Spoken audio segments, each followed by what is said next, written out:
In the mid-1970s, a Brooklyn classroom of misfits turned television into pure joy.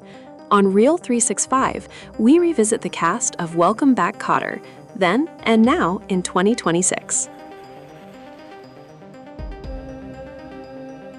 John Sylvester White was 55 when he stepped into the role of Vice Principal Michael Woodman, the permanently irritated authority figure who seemed to exist solely to be driven crazy by the Sweathogs.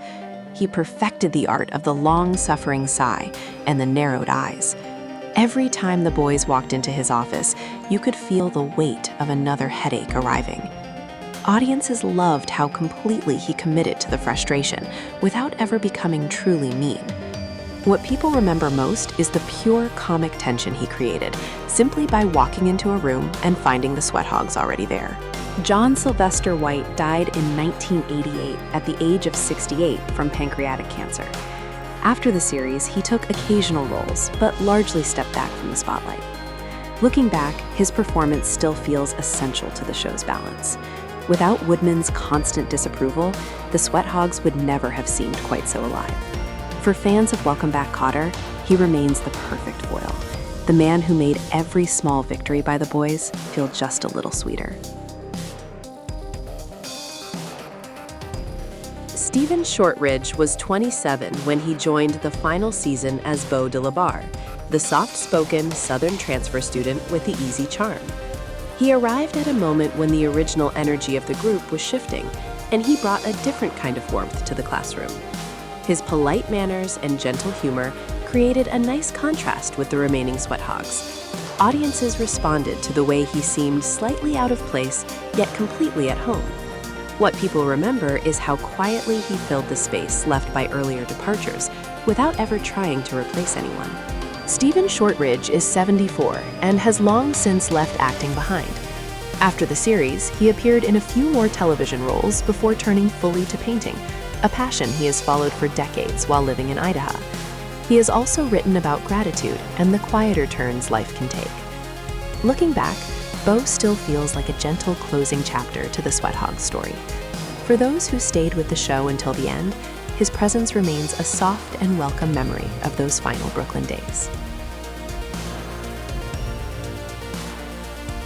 Deborra Scott was 22 when she appeared as Rosalie Hotsy Totsy, the confident young woman whose reputation always seemed larger than the reality. She brought a bright energy and a touch of vulnerability that kept the character from becoming a simple joke. In one memorable episode, the boys bragging about her led to a quiet, unexpected turn that showed how labels could hurt. Audiences noticed the way she held her own among the louder Sweathogs without ever raising her voice. What stayed with viewers was the sense that Hotsy was more than the nickname the school had given her.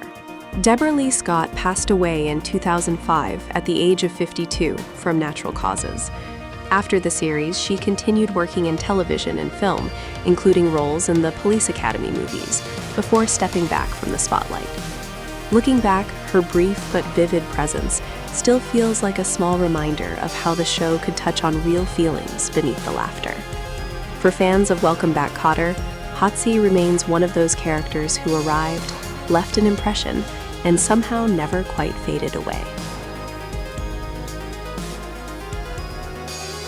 John Travolta was just 21 when he stepped into the role of Vinnie Barbarino, the swaggering leader of the Sweathogs.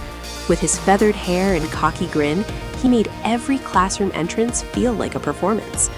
Audiences quickly fell for the way he mixed street toughness with pure goofiness, especially when he delivered that unforgettable line about a rubber hose.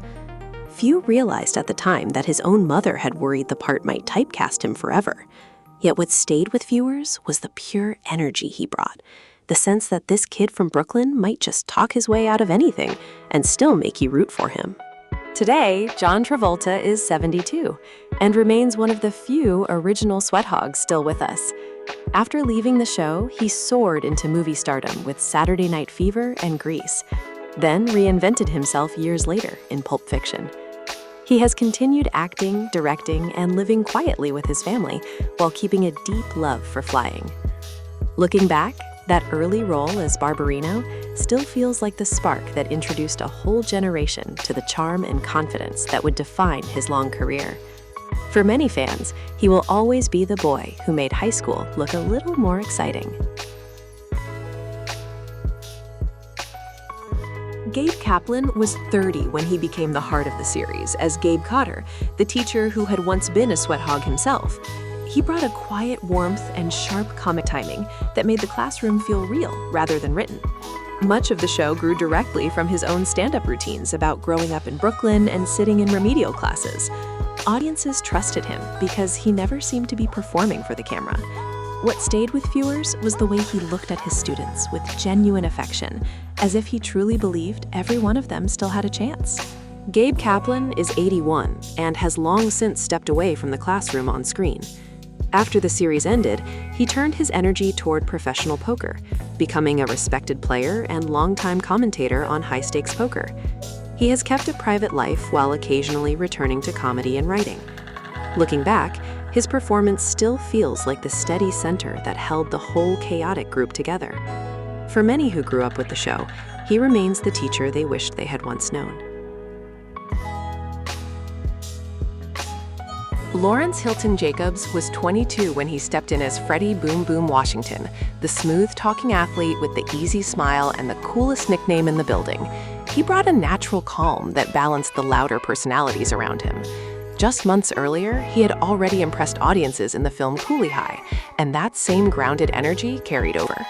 Viewers responded to the way he could diffuse a moment with one raised eyebrow or a quiet word of reason.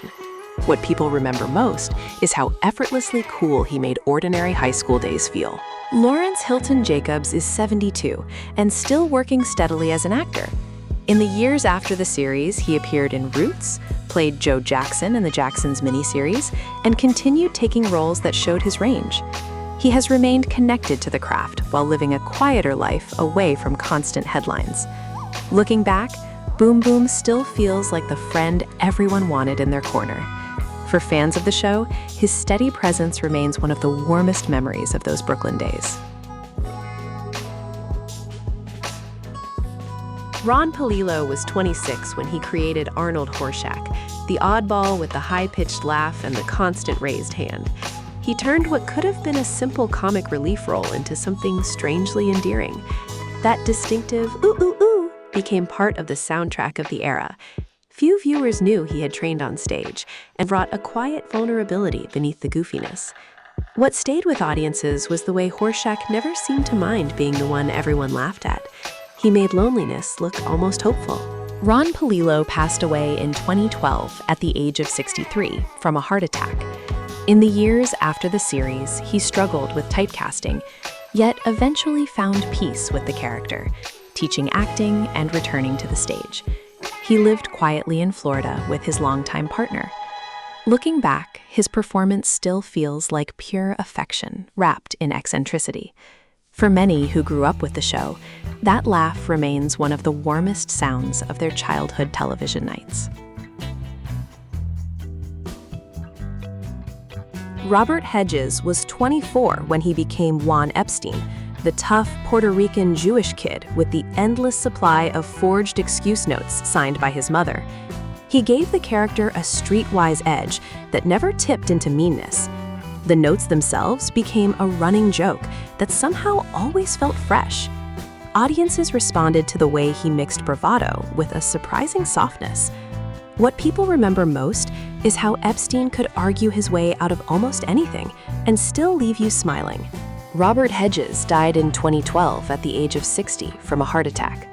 After the series, he continued working, including a memorable turn on Cagney and Lacey, and later taught while staying close to his New Jersey roots. Looking back, Epstein still feels like the friend who always had a story ready. For fans of Welcome Back, Kotter, those excuse notes remain one of the purest pieces of comic invention the show ever delivered. Marcia Strassman was 27 when she became Julie Kotter, the patient wife who somehow kept her composure while the Sweathogs regularly invaded her living room. She brought a gentle strength and quiet humor that grounded the chaos around her.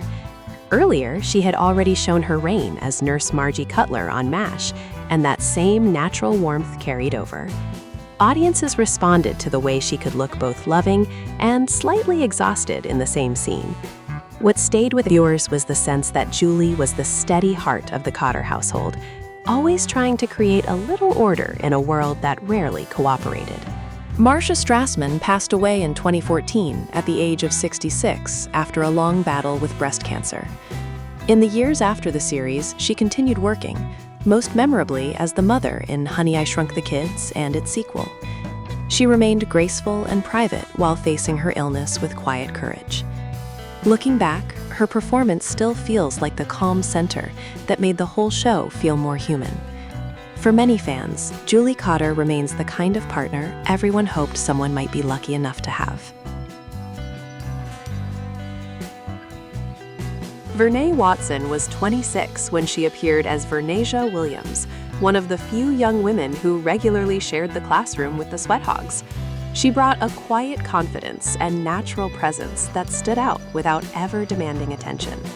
In a group full of big personalities, she made her moments feel lived in and real. Audiences noticed the way she could hold her own with a simple look or a well-timed reply. What stayed with viewers was the sense that Vernee belonged in that chaotic room just as much as any of the boys did. Vernee Watson is 76 and has built one of the steadiest careers of anyone from the series. In the years that followed, she became widely recognized as Viola V. Smith, the strong and loving mother on The Fresh Prince of Bel-Air. She has continued working steadily, often in thoughtful supporting roles, and remains active on television today. Looking back, her early appearance on Welcome Back, Kotter feels like the beginning of a long and graceful journey. For many fans, she is proof that some of the quietest presences leave some of the deepest impressions. Thanks for watching. If these faces brought back warm memories, feel free to share your favorite Sweathog moment in the comments.